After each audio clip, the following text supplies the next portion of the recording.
Update po sa chicken.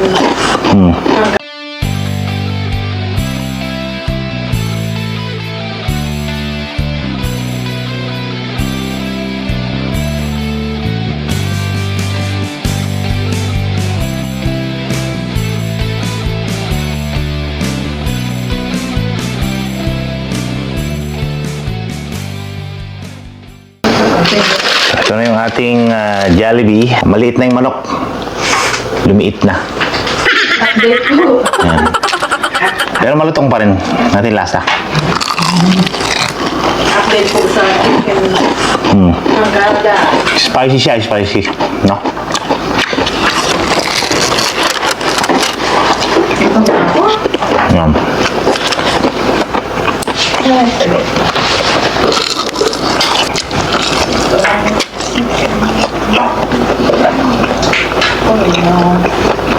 Or spaghetti.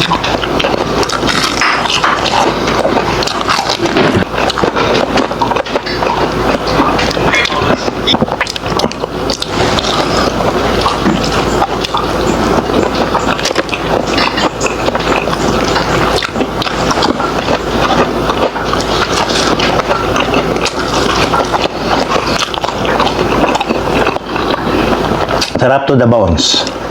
So, nag-crave nga pala tayo ng Jollibee. So, mag-order tayo. Ang app na gagamitin natin is DoorDash. Parang food panda sa Pilipinas to. Menu niya. Delivery or pickup. So, delivery tayo. All spicy ang orderin natin. 6 pieces Jolly Crispy. Tapos, magdagdag din ako ng mango pie. Spaghetti.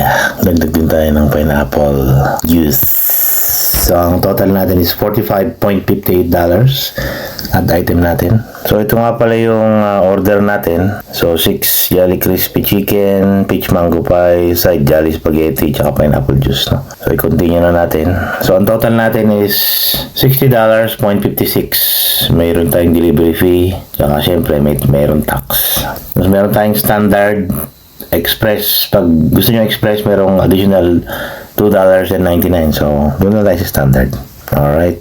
So, ito yung tip. Magbigay tayo ng tip. Ano na yung piso. Place na natin yung order. So, ayan. Nag-confirm na your Dasher Param. Yan ang pangalan ng driver, si Param. Ayan. So, ayan. Kung gusto nyo matrack, ito yung house namin. Ito yung Jollibee. Ayan. Malapit na. So, few more minutes. So, ito na ating order.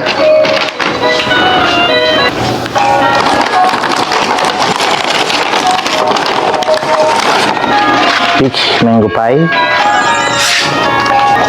spaghetti, ating gravy, at ang ating pinaka main event, ang chicken.